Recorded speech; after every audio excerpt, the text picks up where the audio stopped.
नमस्कार दोस्तों, कैसे हो आप सब। आप सभी का स्वागत है मेरे चैनल में। और दोस्तों, ये उच्च शिक्षा विभाग में जो भर्ती निकली थी 880 पद, आज हम इसका जो ऑनलाइन आवेदन है वे भरने जा रहे हैं। तो मेरी आप सबसे सलाह है आप सबको, एक बार जो इसका जो नोटिफिकेशन है उसको अच्छी तरीके से दोस्तों पढ़िए, उसके बाद ही ऑनलाइन आवेदन भरिए। और चलिए हम आ जाते हैं वेबसाइट में, और ये है इसका वेबसाइट, देख लीजिए। उच्च शिक्षा विभाग छत्तीसगढ़ शासन, सीधी भर्ती विज्ञापन क्रमांक 5/10/2023, पद है प्रयोगशाला परिचारक, भृत्य, चौकीदार, स्वीपर।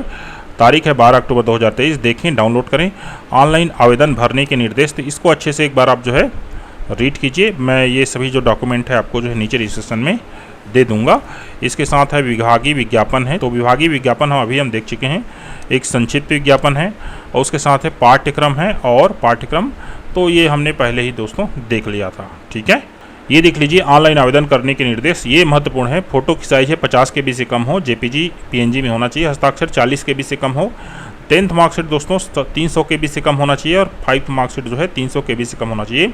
जाति प्रमाण पत्र का क्रमांक, जारी करने का दिनांक, जारीकर्ता अधिकारी का पदनाम, जारी दिनांक आदि। ऑनलाइन आवेदन के साथ अभ्यर्थी की जाति, जन्मतिथि, स्थानीय निवास आदि संबंधी प्रमाण पत्र नहीं लिए जा रहे हैं। अभ्यर्थी के सभी प्रमाण पत्र का परीक्षण नियुक्तिकर्ता प्राधिकारी द्वारा नियुक्ति के पूर्व किया जाएगा। अभ्यर्थी द्वारा दी गई गलत जानकारी के लिए विभाग जवाबदार नहीं होगा। इसका संपूर्ण उत्तरदायित्व उसका स्वयं का होगा। ऑनलाइन आवेदन में त्रुटि को फॉर्म जमा करने के लिए निर्धारित समय सीमा के दौरान भी सुधार कर सकते हैं। त्रुटि सुधार के लिए ऑनलाइन फॉर्म भरने की अंतिम तिथि के पश्चात भी 5 दिवस का समय जो है दिया जा रहा है। ठीक है दोस्तों, यहाँ पर त्रुटि आप सुधार सकते हैं। आवेदन पत्र को सफलतापूर्वक सबमिट करने के बाद कृपया इसका प्रिंट आउट एवं पासवर्ड अपने पास अनिवार्य रूप से सुरक्षित रखें। तो ये रहा, और ये जो है विज्ञापन जो अभी हमने देखा, और ये संक्षिप्त विज्ञापन है। ठीक है दोस्तों, तो चलिए अब हम जो है फॉर्म को भरते हैं। तो इसके लिए दोस्तों यहाँ पर ऑनलाइन आवेदन है, इसको हम क्लिक करते हैं और ये हमारा जो ऑनलाइन आवेदन है खुल जाएगा। यहाँ से हमको दोस्तों पंजीयन करना है मोबाइल नंबर और पासवर्ड के थ्रू, और उसके बाद फिर लॉगिन करेंगे। तो चलिए हम यहाँ नाम भर लेते हैं। नाम दोस्तों आप अपना जो 10वीं का मार्कशीट है उसके हिसाब से ही भरिएगा। और चलिए हम कोई और नाम से ये करते हैं, राम कुमार नाम से ये रजिस्ट्रेशन करते हैं। मोबाइल नंबर चलिए फिल करते हैं। इसके बाद वेरीफाई OTP करेंगे। OTP वेरीफाइड हो चुका है। तो यहाँ पर अपना पासवर्ड, जो भी आप जो है पासवर्ड सरल रखिएगा, जिसमें ज़्यादा परेशानी ना हो, और सबमिट करेंगे। अब दोस्तों आपका जो पासवर्ड है वो सबमिट हो चुका है। अब आपको जो है मोबाइल नंबर और पासवर्ड के थ्रू जो है लॉगिन करना है। तो चलिए लॉगिन कर लेते हैं। अभी दोस्तों यहाँ पर लिंक है ऑनलाइन आवेदन निर्देश, और ऑनलाइन आवेदन करने के लिए निर्देश के लिए यहाँ क्लिक करें। तो क्लिक चलिए करके देख लेते हैं। ये हमने पहले देखा वही निर्देश यहाँ पर खुल रहा है। तो चलिए मेरे द्वारा सभी दिशा निर्देश को पढ़ लिया गया, इसको क्लिक करते हैं।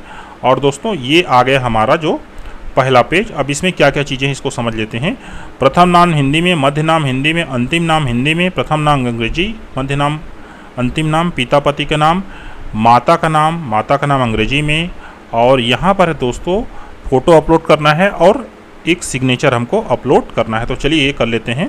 प्रथम नाम हिंदी में। अब हिंदी में कैसे लिखेंगे, तो दोस्तों एक तो मोबाइल का इस्तेमाल मत कीजिएगा, सिस्टम में ही भरवाइएगा। हो सकता है कहीं और आप आसपास सेंटर होगा वहाँ से भरवा लीजिए, क्योंकि ये रिस्की है मोबाइल में भरना।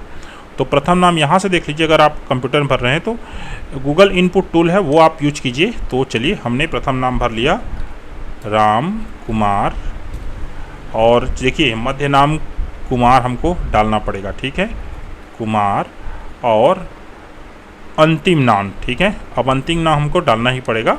तो हम अंतिम नाम यहाँ डाल लेते हैं दोस्तों, साहू, फॉर एग्जाम्पल के लिए ना, उदाहरण के लिए।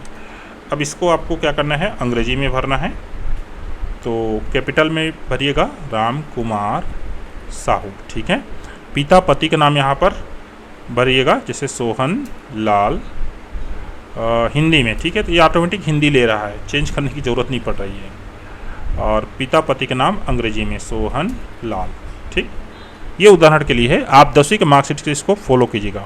माता का नाम जैसे कि कमला देवी, और यहाँ पर हम लिख लेते हैं कमला देवी। ठीक है, ये हो गया। सेव एज ड्राफ्ट का तात्पर्य दोस्तों, ये जो भी जानकारी आप जो है यहाँ पर फिल करते जाएंगे वो ड्राफ्ट में सेव होता जाएगा। ठीक है, चलिए आगे बढ़ते हैं। यहाँ पर हमको फ़ोटो और साइन जो है दोस्तों अपलोड करना है। याद रखिए फ़ोटो 50 KB से नीचे होना चाहिए, और साइन जो है 40 KB से कम होना चाहिए। फ़ोटो रिड्यूस कैसे करते हैं इसके लिए मैंने एक वीडियो बनाया था, मुझे याद है, हमारे चैनल में आप देख लीजिएगा। मैं कोशिश करूँगा आई बटन में लगाने की। ब्राउज में चले जाइए, उसके बाद जो भी फ़ोटो आपका है उसको आप यहाँ पर डाल दीजिएगा। तो चलिए, हम तो ये आवेदन कंप्लीट करेंगे नहीं, तो हम चलिए हमारे एक सब्सक्राइबर का जो है एक फ़ोटो उठा लेते हैं और एक आपको दिखाने के लिए, जैसे 43 KB का है, तो इसी को चलिए हम ऐसे कर लेंगे, ये अपलोड फ़ोटो कर लेते हैं।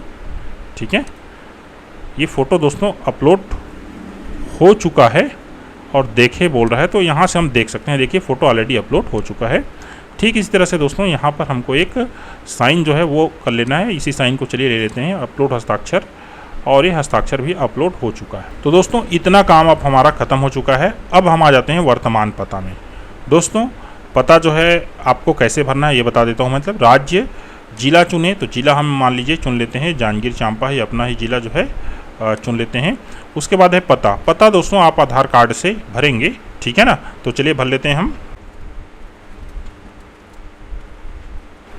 याद रखिए पिन कोड आपका एकदम सही होना चाहिए, और अगर वर्तमान और स्थायी पता दोनों समान है तो यहाँ चेक करें। तो ये इसको चेक कर देते हैं, ये दोनों क्या हो जाएगा, कॉपी हो जाएगा। तो ये पता का कॉलम है दोस्तों। उसके बाद आ जाते हैं शासकीय सेवा में है या नहीं है। तो यहाँ पर शासकीय सेवा में अगर रहेंगे तो दोस्तों यहाँ पर टिक मार्क लगा देंगे।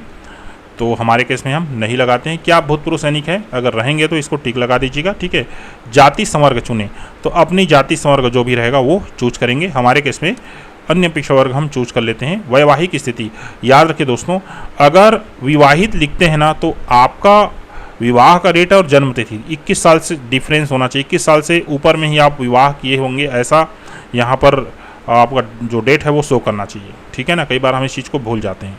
लिंग है तो पुरुष। जन्म दिनांक दोस्तों, जन्म दिनांक आप अपना 10वीं के मार्कशीट से ही भरेंगे, किसी प्रकार से गलती नहीं करेंगे। तो यहाँ पर दोस्तों एक डेट हम डाल लेते हैं 14 अक्टूबर 2000, जैसे कि डेट ऑफ बर्थ है मान के चलिए। तो इसमें आप अपना डेट ऑफ बर्थ जो है फिल कर देंगे। आयु देख लीजिए दोस्तों, 22 साल हो रहा है। ठीक है, आगे बढ़ते हैं। दोस्तों एक चीज़ का ख्याल कीजिए, अगर आप ओबीसी से हैं तो आपका जो जाति प्रमाण पत्र है पिछले 3 वर्ष से पुराना नहीं होना चाहिए। अगर आप SC ST हैं तब कोई इशू नहीं है, क्योंकि दोस्तों स्पष्ट आवेदन और नोटिफिकेशन में स्पष्ट लिख दिया है कि पिछले 3 वित्तीय वर्ष से पुराना जाति प्रमाण पत्र जो है वो ओबीसी के लिए मान्य नहीं होगा, गैर क्रीमी लेयर के लिए। और चलिए हम इसको भर लेते हैं। ये ले लीजिए, भर लिया हमने। प्रमाण पत्र जारी करने वाले जिला का नाम, तो जिला यहाँ पर जांजगीर चांपा जैसे हम भर लेते हैं। अब अगला कॉलम है दोस्तों, प्रमाण पत्र किसके द्वारा जारी किया गया। तो जिसके द्वारा भी जारी किया होगा, नीचे में दोस्तों साइन रहता है, या तो कहना चाहिए अनुविभागीय अधिकारी रहता है या फिर तहसीलदार होता है। ठीक है ना, तो आपके केस में आपका जो जाति प्रमाण पत्र है उसको देख लीजिएगा और उसके हिसाब से आप यहाँ पर फिल करेंगे। प्रमाण पत्र जारी करने की तिथि, तो जिस डेट में जो है प्रमाण पत्र जारी किया गया है वो डेट यहाँ पर लिख देते हैं। मोबाइल नंबर और हमारा ईमेल आईडी, तो ईमेल आईडी दोस्तों आप जो है डालना मत भूलिएगा। ठीक है ना। अब दोस्तों यहाँ पर देख लीजिए पद हेतु आवेदन, और इस पॉइंट में मैं 2 दिन से मान के चलिए फंसा हुआ था कहना चाहिए कि इसको क्या किया जाए। यहाँ पर इस आवेदन के मुताबिक जो है कि इसको भी क्लिक कर सकते हैं और इसको भी क्लिक कर सकते हैं, अर्थात दोनों को हम यहाँ पर क्लिक कर सकते हैं। ठीक है, या फिर कहें एक ही आवेदन में या एक ही बार ऑनलाइन आवेदन कर रहे हैं तो दोनों पोस्ट के लिए फिल हो जा रहा है। ठीक है, लेकिन दोस्तों नोटिफिकेशन में देखिए यहाँ पर भृत्य चौकीदार एवं स्वीपर के पदे होते हैं, भृत्य को एक ही आवेदन भरना होगा एवं उक्त आवेदन पत्र में पदों के लिए स्वयं की वरीयता का चयन करना होगा। और ये चौथा पॉइंट देखिए, प्रयोगशाला परिचारक पद हेतु पृथक से ऑनलाइन आवेदन भरना होगा। यहाँ पर ये दोनों पॉइंट जो है स्पष्ट कर रहा है कि कहना चाहिए दोनों के लिए अलग अलग ऑनलाइन आवेदन होना चाहिए। एक तो भृत्य चौकीदार स्वीपर के लिए और दूसरा है प्रयोगशाला परिचारक के लिए। लेकिन जब हम यहाँ आ रहे हैं तो यहाँ पर 2 ऑप्शन दिया गया है, आप दोनों को क्लिक करके फॉर्म जो है सबमिट कर सकते हैं। और यहाँ पर जो दिया है मतलब एक दूसरे क्या हो गया, विरोधाभास हो गया। अब देखिए आप लोग इस कंडीशन में अपना स्वयं का निर्णय ले सकते हैं। मैं कहूँगा कि मैं ये जो नोटिफिकेशन है इसके हिसाब से जाना चाहूँगा। आप जो है एक आवेदन इसके लिए भरिए भृत्य चौकीदार के लिए और एक आवेदन भरिए प्रयोगशाला परिचारक के लिए। इसमें देखिए 10वीं का मार्कशीट जो है अपलोड करें बोल रहा था, 10वीं जो है इसकी न्यूनतम योग्यता है, और ये है 5वीं का मार्कशीट है। ये दोस्तों PDF में होना चाहिए और 300 KB से कम का होना चाहिए। क्लियर। तो चलिए मैं अपने केस में इसको भर रहा हूँ, भृत्य चौकीदार स्वीपर को। ठीक है ना। और अगर आप प्रयोगशाला परिचारक के लिए भरना चाहते हैं, जैसे भरेंगे ही क्योंकि 10वीं का कहना चाहिए मार्कशीट इसमें लगेगा, 10वीं योग्यता है, तो फिर से आप जो है ऑनलाइन आवेदन भर कर अगली बार प्रयोगशाला परिचारक है उसमें टिक लगाकर आप फॉर्म जो है सबमिट कर सकेंगे। ये मेरा ऐसा मानना है, ठीक है। बाकी और अपनी तरफ से स्पष्ट हो जाइए, कंफर्म हो जाइए, उसके बाद यहाँ पर दोस्तों सबमिट कीजिए। और तो चलिए दोस्तों हम यहाँ पर ये 5वीं का मार्कशीट जो है वो अपलोड कर लेते हैं। तो ये देखिए दोस्तों, मैंने एक 5वीं कक्षा के मार्कशीट को जो है वो कन्वर्ट कर लिया है PDF में। 276 KB इसका साइज है। तो चलिए इसी को हम यहाँ पर दोस्तों अपलोड कर लेते हैं। तो इसको ब्राउज कर लेता हूँ मैं और इस प्रकार से इसको मैं सेलेक्ट कर लेता हूँ, अपलोड करता हूँ। देखिए 300 KB से कम होना चाहिए, मार्कशीट अपलोडेड आ रहा है। तो ये मान के चलिए मार्कशीट यहाँ पर क्या हो गया दोस्तों, यहाँ पर अपलोडेड हो गया। अब देखिए प्रायोरिटी चयन करना है। तो सबसे पहले देख लीजिए भृत्य, चौकीदार, स्वीपर। तो भृत्य ही फर्स्ट नंबर रखिए और चौकीदार को दूसरा में रखिए और स्वीपर को तीसरा नंबर में रखिए। यही सही क्रम है कहना चाहिए, ठीक है। परीक्षा केंद्र, प्राथमिकता, जिला, अर्थात परीक्षा केंद्र आप कहाँ लेना चाहते हैं। तो हमारे केस में हम जांजगीर चांपा ही लेना चाहते हैं। अब आगे जो प्रश्न है इसका जो है दोस्तों हमको जवाब देना है। क्या आवेदक को कभी छत्तीसगढ़ शासन द्वारा अंतर जाति विवाह प्रोत्साहन के लिए सम्मानित किया गया है? हाँ तो हाँ, नहीं तो नहीं। क्या आवेदक को छत्तीसगढ़ शासन द्वारा निम्नलिखित में से किसी पुरस्कार से सम्मानित किया गया है? तो ये सब पुरस्कार अगर आपको मिला होगा तो यस लिखिएगा। क्या आप एक रक्षा सेवाकर्मी हैं जो किसी विदेशी देशी के साथ शत्रुता के दौरान या आसान क्षेत्र में संचालन में अक्षम हैं जिसके परिणामस्वरूप उन्हें रिहा किया गया है? तो नहीं कर देते हैं। क्या आप ऐसे अभ्यर्थी हैं जो वियतनाम से भारतीय मूल का एक वास्तविक प्रत्यावर्तन है तथा साथ ही वियतनाम में भारतीय दूतावास द्वारा उसे जारी किया गया आपातकालीन प्रमाण पत्र रखने वाले अभ्यर्थी हैं और जो जुलाई 1975 से पहले वियतनाम से भारत पहुंचे हैं? नहीं। क्या आप भारतीय मूल के रूप में प्रमाणित हैं?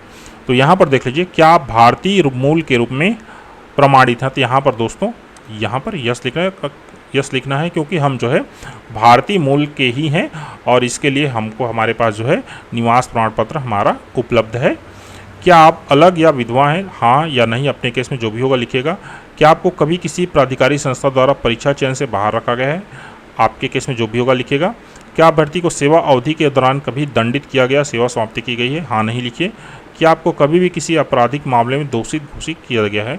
तो दोषी यदि साबित हो चुके हैं तो किसी प्रकार से नौकरी के लिए पात्र होंगे नहीं, तो यहाँ पर नहीं लिखेंगे, ठीक है। उसके बाद आप एक बार सेव ड्राफ्ट को कंप्लीट कर लीजिए और जितना भी जो आवेदन आपका भरा है उसको एक बार फिर से आप दोस्तों चेक कर लीजिए। उसके बाद देख लीजिए यहाँ है, मैं एतद द्वारा घोषणा करता हूँ कि मैंने विज्ञापन से दर्शाए गए सभी नियमों को ध्यान से पढ़ा है, समझा है। चयन प्रक्रिया किसी चरण में भाग लेने के लिए विज्ञापन के नियमों और शर्तों का वचन देता हूँ या देता हूँ कहना चाहिए, देती हूँ कहना चाहिए। तो दोस्तों इसके बाद जैसे ही फाइनल सबमिट करेंगे ये आवेदन जो है सबमिट हो जाना चाहिए। और चूंकि मैंने आपको बताने के लिए आवेदन भरा हुआ है तो मैं यहाँ पर फाइनल सबमिट जो है नहीं करूँगा, ठीक है। और इसमें किसी प्रकार से फीस जो है जो यहाँ पर जो विज्ञापन जो हमने पढ़ा है इसमें किसी प्रकार का कहीं पर कोई फीस जो है वो नहीं है। तो इसलिए यहाँ पर जैसे फाइनल सबमिट करेंगे तो सबमिट हो जाना चाहिए। तो मैं यहाँ पर सबमिट जो है नहीं करूँगा। फाइनल सबमिट होने के बाद दोस्तों आपको जो भी डॉक्यूमेंट यहाँ से निकलेगा उसको जो है प्रिंट कर लेना है और अपने पास रख लेना है। इसमें जो जो चीज़ें आप सबमिट करोगे वे सभी आपके पास दोस्तों होना चाहिए। इसके बाद दोस्तों अगर आप जो है प्रयोगशाला परिचारक है उसमें भरना चाहते हैं तो जो पॉइंट आया था उसमें भृत्य की जगह जो है परिचारक चुन लीजिएगा, 10वीं का मार्कशीट अपलोड कीजिएगा। बाकी सब प्रक्रिया लगभग सेम है।